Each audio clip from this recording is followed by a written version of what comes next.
Good morning, everybody. It is Monday, August the 20th. Good morning. Um, I'm working down in the basement today, so I don't know what the lighting is giving. I wanted to talk today about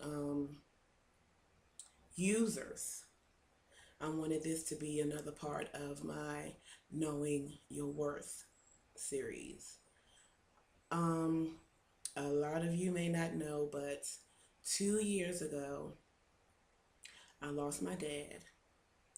My mom was diagnosed with breast cancer.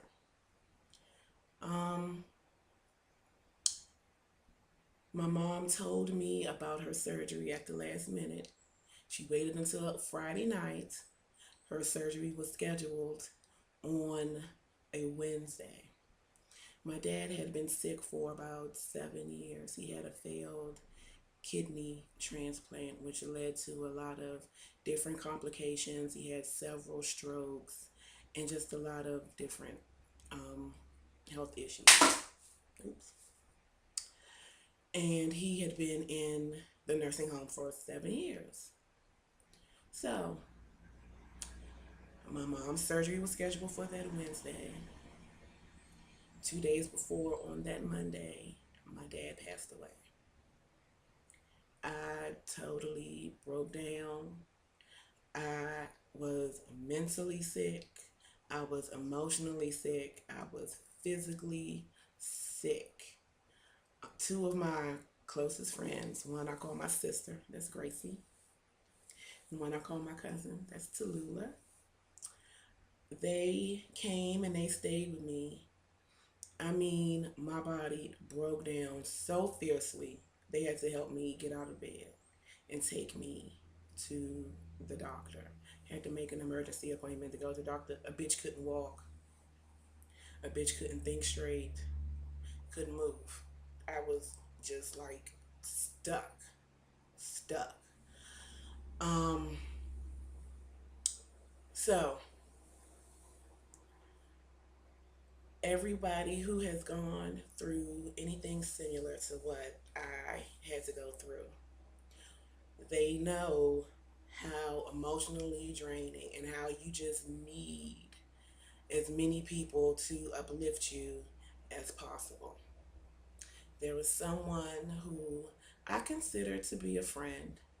Um, I had a crush on her since I was 18. I just knew I was in love. But for one reason or another, we never had the opportunity to actually get together. So we would see each other in passing, and I would get rides home from her once in a while, but we never really got the opportunity to know each other until recently. And when I tell you it was a fool, it was a complete fool. Now, mind you, I'm going through this stuff with my mom and my dad, and this is in the middle of a big old blizzard. Anybody on the East Coast who remembers the blizzard of like '09 and 2010, yeah, all of this stuff was going on through the blizzard. I was walking in the snow to the funeral home and all types of shit. It was crazy. So I thought that I could turn to this person. She told me that I could. So we started talking on the phone every now and then, and I would notice she was always needing somebody to give her money for something. Oh, well, I need some money for this, and I wish I could get some money for such and such. And I'm like, okay, yeah. Mind you, I'm not working. They got me on the best drugs they could have me on. It was a mess. I'm not working. So we go, through everything, the funeral for my dad and all of that. My mom has her surgery.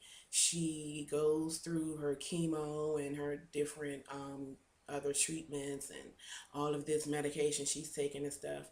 So my mom was really, really, really sick after one of her treatments.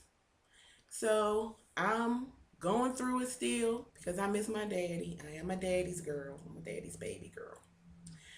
And I'm my mom's only child. My father dead. I'm hysterical thinking that my mother is going to probably die, which thank God she didn't, knock on wood. She's totally cancer free. So I was having a moment and I sent her a text message telling her, I could really use someone to talk to. She tells me, oh, well, I'm not a really good person to talk to right now because I'm depressed and I don't feel well.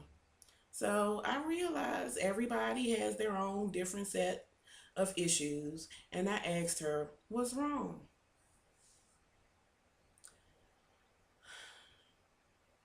She proceeds to tell me that she is depressed because her car is in the shop and they told her that she needs new fuel injectors. And she's upset because she don't know who she can get the money from to pay for all of this. I'm going through what I'm going through. And she's still sitting up here trying to work me for coins. Seriously? Seriously? If this had happened when I was young, when I was 18, 19, and thinking that I was in love with her, that probably would have crushed me. Actually, I probably would have fallen for it and tried to find a way to get her the money or, do something to pacify her just so I could have her attention or just so I could have her company.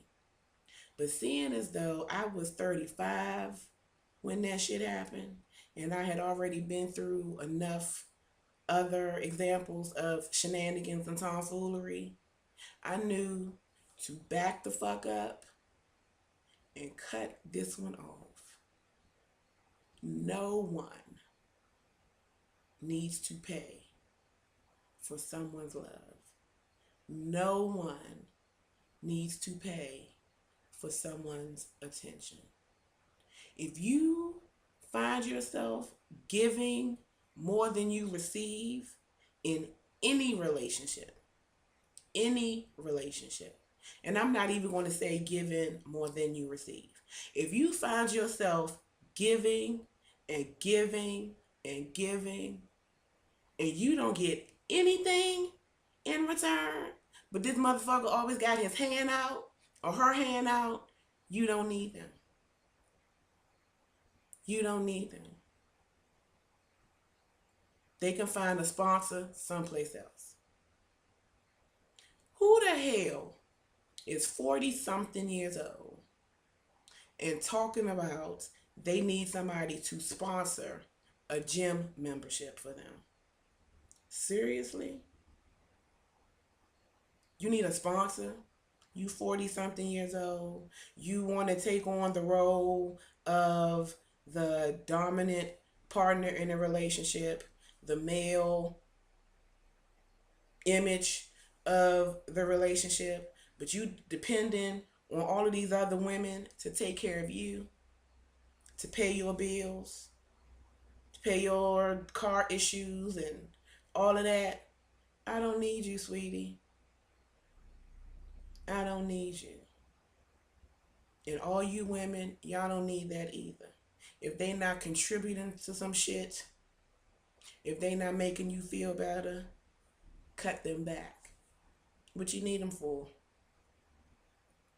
You don't have to pay for love. You don't have to pay for attention. You don't have to pay for friendship. Ever. I would rather be in a circle of a very few people that I know don't want anything from me, don't expect anything from me, than to be in a whole crowd of motherfuckers and I'm broke and I don't have nothing because I gotta pay them to be my friend. That's just like you paying the bully not to whoop your ass on the playground. No, ma'am. I fight. But that's, another video. Okay, the point and the moral of this story is, like I said, you are worth more. You don't need to pay anybody to persuade anybody to love you. You are good enough just as you are, the person you are. And if they can't see that, then you don't need them.